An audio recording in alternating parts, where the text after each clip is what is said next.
जटाटवी गलज्जल प्रवाह पावितस्थले गलेवलम्ब्य लम्बिताम्बुजङ्गतुङ्गमालिकां डमड्डमड्डमड्डमड्। ओम सर्वे भवन्तु सुखिनः, सर्वे सन्तु निरामया, सर्वे भद्राणि पश्यन्तु मा कश्चित् दुःखभाग् भवेत्। ये स्पिरिचुअल प्रोडक्ट्स आपको shivago.com पे ऑथेंटिक और जेन्युइन मिलेंगे। नमस्कार, आप सबका हमारे चैनल ज्ञान द ट्रेजर पर स्वागत है। और इस वीडियो में हम आपको बताएंगे कि नाग पंचमी साल 2020 में किस तारीख को है, पूजा का शुभ मुहूर्त क्या है, और हम साथ में आपको ये बताएंगे कि नाग पंचमी के दिन आप पूजा कैसे करें और इसका महत्व क्या है। तो साल 2020 में नाग पंचमी 25 जुलाई को है और दिन है शनिवार। जो नाग पंचमी जो पंचमी तिथि है, उसका जो प्रारंभ है वो 24 जुलाई को शुरू हो जाएगा दोपहर के 2:33 पे। पंचमी मनाएंगे हम 25 जुलाई को। जो पूजा का जो शुभ मुहूर्त है वो है सुबह के 5:43 से लेके सुबह के 8:25 तक।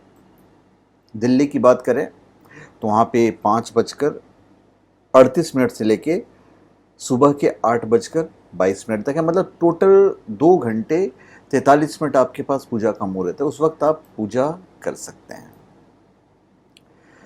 अब नाग पंचमी का जो महत्व है वो क्या है, ये हम आपको बता देते हैं।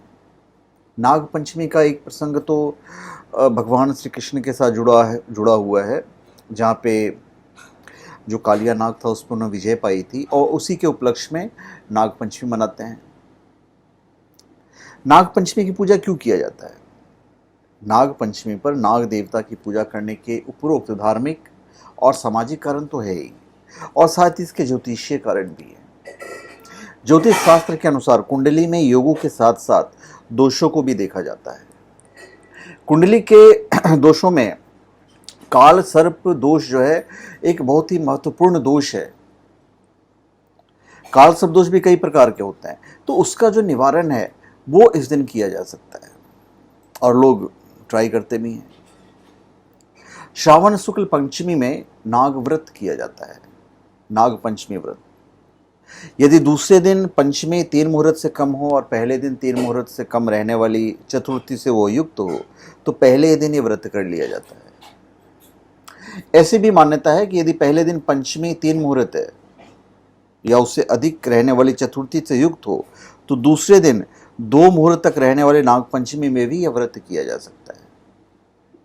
इसकी अपनी कुछ मान्यताएं हैं, अपनी कुछ कथाएं हैं जो जुड़ी हुई हैं, जो उसके महत्व को दर्शाती है। हिंदू मान्यताओं के अनुसार सर्पों को पौराणिक काल से ही देवता के रूप में पूजा जाता रहा है, इसलिए नाग पंचमी के दिन नाग पूजा का अत्यधिक महत्व है। ऐसी मान्यता है कि नाग पंचमी के दिन नागों की पूजा करने वाले व्यक्ति को सांप के डसने का भय नहीं रहता है। लोग इस दिन दूध पिलाते हैं। मैं इसके पक्ष में कभी नहीं रहता हूँ, क्योंकि दूध जो है वो नागों को नुकसान करता है। ये साइंटिफिक कारण है। आपको दूध जो चढ़ाना ही है तो आप दूध चढ़ाइए। भगवान शिव के ऊपर जो नाग का जो ये लगा हुआ रहता है, जो आकृति बनी हुई रहती है, आप वहाँ पे अभिषेक कर लीजिए। इस दिन घर में प्रवेश द्वार पर नाग चित्र बनाने की भी परंपरा है। मान्यता है कि इससे जो लक्ष्मी जी को कृपा है वो बरकरार रहती है। पौराणिक कथा के अनुसार जन्मेजय जो अर्जुन के पौत्र और परीक्षित के पुत्र थे, उन्होंने सर्पों से बदला लेने के लिए नागवंश के विनाश के लिए नाग यज्ञ किया था, क्योंकि उनके पिता राजा परीक्षित की मृत्यु तक्षक नाग के डसने से हुई थी। तो नागों की रक्षा के लिए इस यज्ञ को ऋषि जो थे जरत्कारु, उनके पुत्र आस्तिक मुनि ने रोका था, क्योंकि नहीं तो फिर नाग रहते ही नहीं। और जिस दिन इस यज्ञ को रोका गया उस दिन श्रावण मास की शुक्ल पंचमी थी, शुक्ल पक्ष की पंचमी तिथि थी, और तक्षक नाग और उसका शेष बचा वंश विनाश से बच गया। मान्यता है कि यहीं से नाग पंचमी पर्व मनाने की परंपरा प्रचलित हुई। तो ये मान्यताएं हैं ये कथाएं हैं।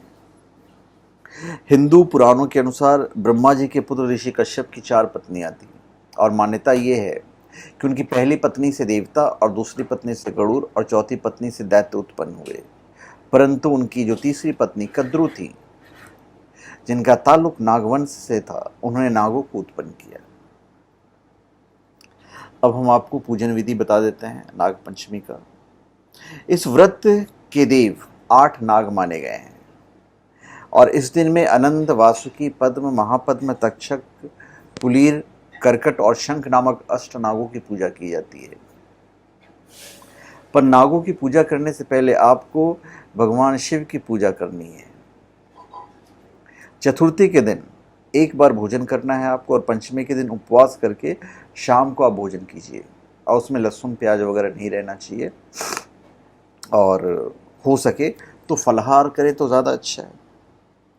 पूजा करने के लिए नाग चित्र या मिट्टी के सर्प मूर्ति को लकड़ी की चौकी पर बिठाकर उस स्थान पर आप उनकी पूजा कर सकते हैं। फिर हल्दी, रोली, लाल सिंदूर, चावल और फूल चढ़ाकर नाग देवता की पूजा की जाती है। हल्दी कभी भी शिवलिंग पे नहीं चढ़ाया जाता, इसलिए ध्यान रखिएगा। उसके बाद कच्चा दूध, घी और चीनी मिलाकर लकड़ी के पट्टे पर बैठे सर्प देवता को अर्पित किया जाता है और पूजन करने के बाद सर्प देवता की आरती उतारी जाती है। सुविधा की दृष्टि से किसी सपेरे को कुछ दक्षिणा देकर आप सर्प को मुक्त करवा दीजिए, ये ज़्यादा अच्छा रहेगा। और अंत में नाग पंचमी की कथा अवश्य सुननी चाहिए। तो ये महत्व है, ये पूजन विधि है जो हमने आपको बताया है। तो आप ये कर सकते हैं, आप चाहें तो। इससे आपको फ़ायदा ही होगा, लक्ष्मी का आगमन होगा और भी बहुत सारे फ़ायदे होते हैं, साइंटिफिक फ़ायदे भी हैं। यदि आप उपवास रखते हैं तो ऐसे ही फ़ायदा होता है। तो धन्यवाद, आप सबका हमारे चैनल पे स्वागत है। आप हमारे चैनल पे सब्सक्राइब करें और अपने कमेंट दीजिए। धन्यवाद।